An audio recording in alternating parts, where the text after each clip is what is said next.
So Matt, what did you do today? Oh, this week. I wildcarded. Ooh. I was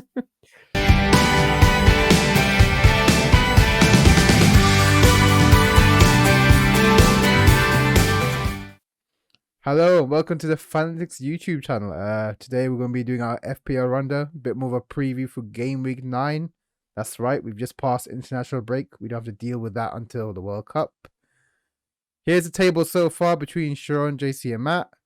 I am now in the ascendancy, finally. I'm very proud of it. I think this table changes every week, I swear.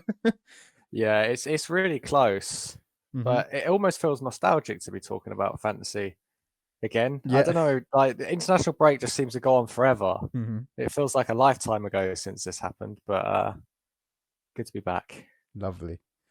So these are our game week points last week. I got 68, JC got 72, Matt got 53. I think that's just a little bit below average, to be fair. So you're still like doing all right. Yeah, I think it might even have been right on the kind of average of the of all players. And to be honest, I was actually really pleased with that points total. Mm-hmm. To be within kind of 20 of the person that got the most. I was like, okay, that's a good week, because I'd basically decided I wasn't going to take a hit. I didn't want to kind of waste a wild card Yeah. on trying to force that game week to work. I was just like, I'm just going to take the pain. I've only got 10 starters. I think I used my one transfer to just bring in, I think I brought in Kulusevski. Mm-hmm. Just, hey, he's got a good matchup, Spurs Leicester. I think he probably slightly disappointing, really, considering Spurs scored 6 goals, but I think he Yeah. nabbed an assist. So it sort of worked out, and the Arsenal players went off for me at least. So let's take away a game week 9 matches. This is going to be a blockbuster week, to be fair. Like, look at those matches. What's the ones I'll point out to you, Matt? Like, I get excited. Well, as a football fan, number one gets me Mm-hmm. very excited. Arsenal Spurs. We're going to find out. We're going to find out a lot about Arsenal this month in general. But Yeah. It's a gauntlet. for all this, kind of Spurs have had a rocky start to this season, performance wise. Maybe Mm-hmm. they're only like 1 point behind Arsenal as it stands. I think, are they still unbeaten, Spurs? Yeah, still unbeaten. They're Yeah. just two draws. So that's going to be a hell of a game. We're going to learn a lot about those two sides. Man City, Man United is usually a good game. Some of the less good Manchester United teams over the years have actually had decent records in these Manchester derbies. Yeah. It seems to be when you expect something of United that they've really let the fans down in these games, to be fair. Yeah, I So definitely feel on that. yeah, but I mean, that's gonna be a tough game for them. We just know what City are like, and then outside of that, Fulham, Newcastle. Fulham have had a great start to the season. We like Newcastle as a team in general, but they've still got a long way to go. But that I could see Fulham taking 3 points. I wouldn't be surprised at that, or Yeah. or Newcastle taking the win. Leeds Villa could be a good game as well. Yeah, I I think feel like I Villa haven't needs to. seen Leeds play for ages.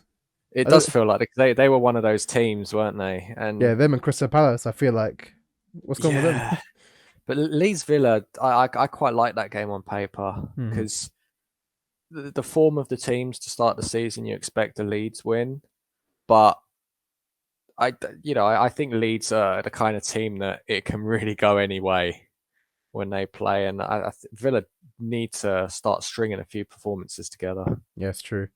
For me, I think outside obviously the big derby matches, I think Liverpool Brighton. I'm quite excited by. More Yeah, so because Brighton obviously they've lost Potter. It's been a couple of weeks. They have Desibri in. It's gonna be interesting how they play. I've read a little bit about him. He's very about playing from the back, but even more than Potter. So I wonder, we've seen like when Pep came to the Premier League and he started playing from the back and he was quite regiment in that. I want to see if Desibri is going to get the same kind of time. I think he will, because Brighton are quite a good, well-run club. And I'm also yeah, looking forward to see how Liverpool can kind of bounce back. They got almost their full squad back now. Jota's getting some more game time. Thiago's back from injury. Matip's back. This is sort of the Liverpool team that we saw last season. can they now get the form back? You know, the Yeah. heavy hitters always will be. Just the form has kind of just dipped. Yeah, definitely. And with Liverpool, it doesn't feel like the whole thing's fallen apart. Mm-hmm. Just feels like there's a few chinks in the armor, just a few sort of creases to iron out. And then because the performances have been pretty good, it's not like they've been, outclassed in any games or, sloppy. They've just not quite been at their clinical best. Yeah. And that's something that as a season goes on can definitely improve. And I think it will with Liverpool. I think we'll start to see them come good again. And one more match I want to highlight is Leicester City, Nottingham Forest. We know how exposed Nottingham Forest can be. If there's any time for Leicester City to kind of get points on the board, it is now, right? So this is Brendan Yeah, Rodgers kind of, this is the match you need to take charge of. absolutely. Avoid defenders at all costs. Those two teams. So, that's good. That could be a goal fest, actually. That's true. Let's go into my transfer first. Obviously, I work hard 2 weeks. We're back. I had Shaw and Trippier, both Newcastle defenders. I didn't want to do a double on Newcastle. I do think they're quite good defensively, but I want to just kind of spread it out a bit. And with Reece James, I saw him in his England performance. I liked how he played. Under Potter, we haven't seen too much with Chelsea, just Champions League game. But we know that he likes his like March and Trossard. I think Sterling and James will have kind of the same effect. I'm looking forward to see if he's going to be, how high he's going to be forward, and if he's going to get with goals. And obviously Chelsea have always been good defensively, so that's why my pick is. Yeah, James always feels like a nice player to bring in and out of the team. I know he quite famously goes hot and then cold and then hot and then cold, but if you keep him for long enough, he will get hot for you, and you'll reap the rewards. I remember last season, like he got hot form. I brought him in. He got, I think, he sent off, the yellow card and injured. I took him out. He came back and him and Chilwell scored like 1 or 2 goals. I was like, I'm never going to bring him back in again. But here we are. Yeah, that's Chilwell was that guy for me. Yeah, I feel your pain on those guys. So James, if you're listening, this is your time. There won't be another time, another chance. All right, Matt. Who've Chelsea got this weekend? They have got. Let's go back. Crystal Palace. Yep, Palace away. It's a tricky fixture, but yeah, I think you're right on Reece James, and the wing backs with Potter are definitely a big part of his system. So Matt, what did you do today or this week? I wildcarded. I was pretty much I'd pretty much penciled it in from the start of the season that this was when I was gonna make that change. I held out even after, as I was saying, that sort of painful week where I only had the 10 starters. And yeah, made my changes. I've the big change really is the lack of Arsenal and City. I've taken out a bunch of those guys. Mm-hmm. Obviously, I think it's game week 12 where their game has been cancelled, the Arsenal Man City game. So both sides have one less game. They also both have slightly trickier runs than they had in the first 8 games. Yep. So, I've gone very, very cheap on the midfield. It was something that I'd been starting to do anyway, with Son really not taking off.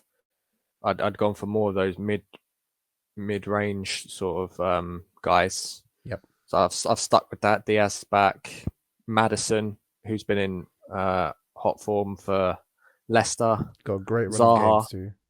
Zaha, they've got a good run of games as well. Mm-hmm. And that's allowed me to go very big on the centre forwards. Mitrovic, Kane and Haaland. There's no way Haaland's ever leaving my team. But, short of injury, he is just... You can probably leave that armband on him as well most weeks. I think the only decision is when do I triple Haaland?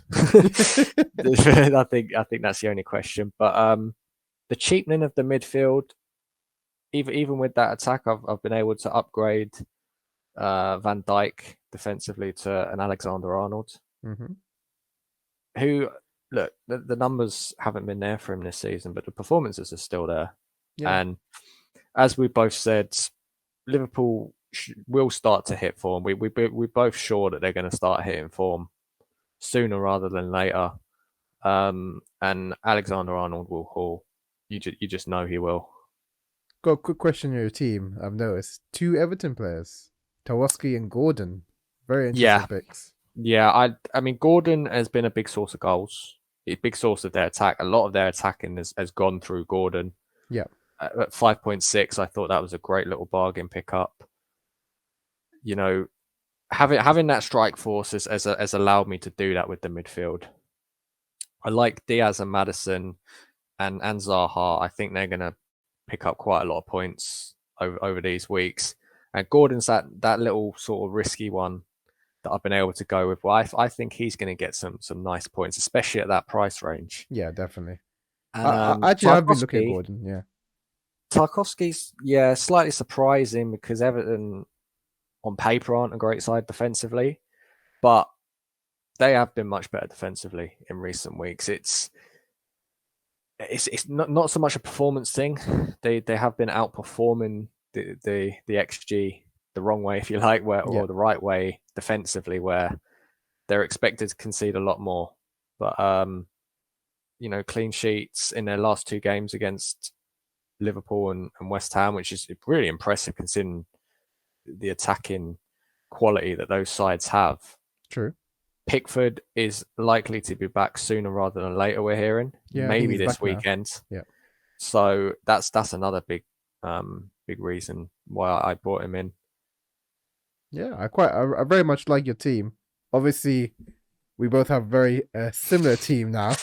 Yeah, you know what? I did the wild card. I was going through it all. I was going through the fixtures. I was like, yeah, these are the guys. And then I looked at your team. I was like, damn, we're using the exact same formula here because it is very similar. But hopefully, those 1 or 2 differences will make the difference. So yeah, strike force obviously is the same. So I'm obviously going to say great things about that. Yeah. And yeah, I'm with you with Maddison, Zaha. Do you feel like if I could have Luis Diaz in my team, I would. I'm actually a bit scared of Salah at the moment. Like everyone's fallen off, or like bandwagon with him, but I think I'm a bit scared because some of the games they have, Salah scored, international break, looked a bit sharp. If he starts firing, I think the thing with Salah, it's difficult. You get into a trap where if he scores, suddenly it's like, oh god, got to get him back in the team. Got to get back in the team. I mean, at that price point, he has to be scoring. It has to be a lot, right? He has to be hauling pretty much every week. He has to be doing what Haaland's doing. Yeah. And when you've got Haaland doing that, there's less pressure to maybe rely on Salah. But what if he does it too? What if they both do it? I mean, look, he is liable to go off at any time, Salah. If you're asking me, I think there is a time to bring back Salah, and I think it's post World Cup. That's a good shout. Because I think a bunch of those players whose national sides haven't qualified for the World Cup, bring them in post World Cup because they'll be fresh and they will have something to prove. Yeah, very true. Yeah, I very much like your team. I understand the Tawaski pick.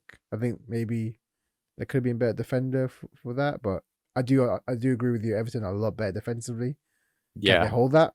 So another question. Gordon, I really like because he always takes loads of shots. I think he's like 4th or 5th in total shots. He hasn't got the goals to showcase it, but he's just pelting them in. Yeah, because what I was looking at with guys like Tarkowski, he dropped in value. Yeah. And I thought, for a side that's actually getting better on paper in terms of goals conceded and things like that, and they've got a semi-decent run of games. It's not massively tricky. He's going to likely be a rotation option anyway. Yeah. Gabriel, Trippier, and Alexander-Arnold are going to mostly be the picks. It's only fixture specific where Tarkowski might come in, and he's pretty decent from set pieces as well. He always was in his Burnley days. I just felt just a nice little value pick. He might go up, 0.1, 0.2 maybe, and that's always nice to get that in the bank. Yeah. In terms of dissecting from your old team, you can see on the left-hand side. So obviously Jesus is a big one, but a lot of people have been dropping away from him. I dropped him a couple of weeks back.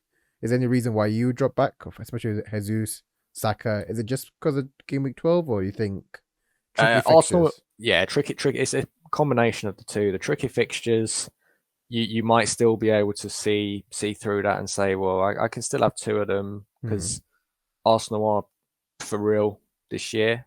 That they should avoid those slides that they were liable to have last year, where they just go off the boil for like a month, for no reason whatsoever.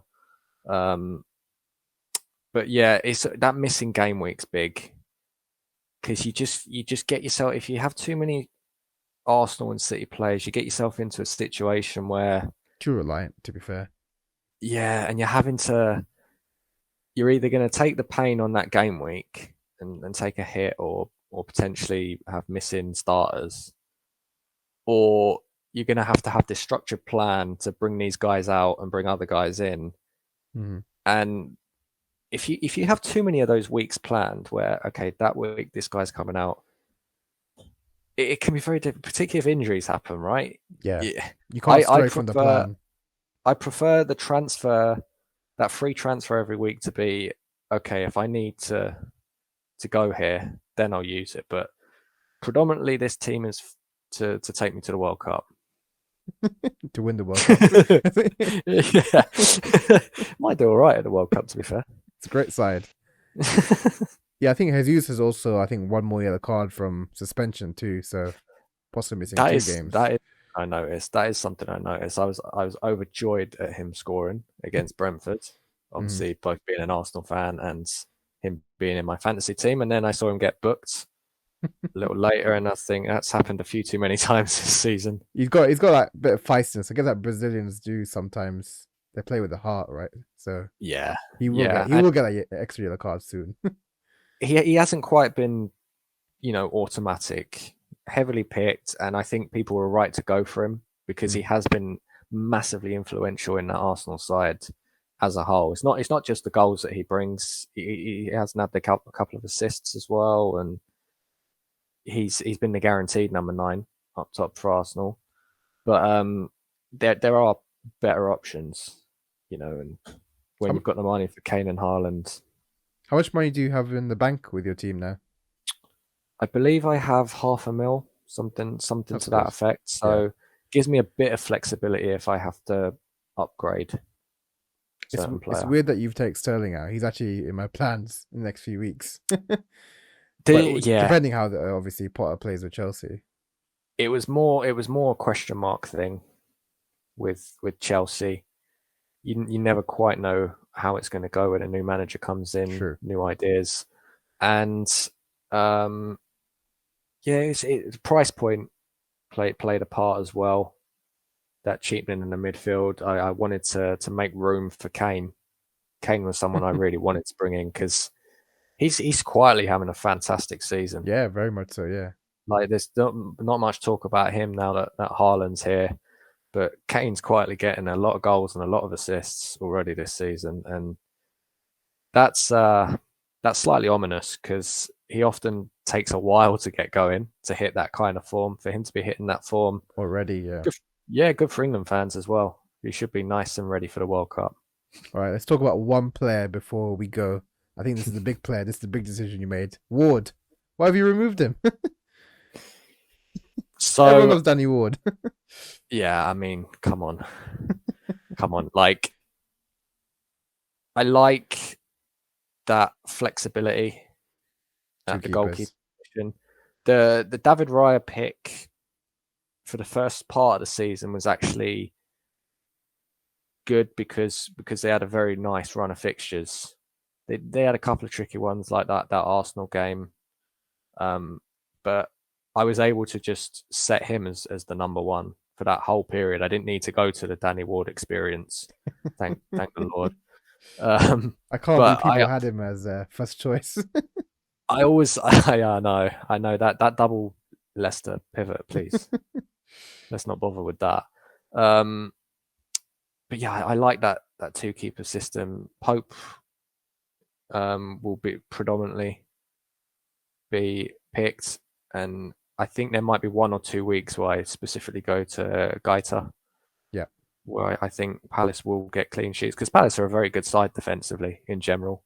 Yeah. They've They've had had a a hard very, game. very tricky set of fixtures. They've not been able to show just what they're about.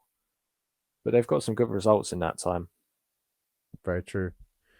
But yeah, I'm really liking your wildcard team. I wish you good luck to a certain point. Players that we share, right? Yeah, good players. All the players we share. Yeah, hopefully half your team does all right. Is it half? I think it's what? 1, 2, 3, 4, 5, 6, 7, 7. Yeah. Anyway, guys, this has been our Game Week 9 preview, and hope your arrows are green. Ciao. Thanks, guys.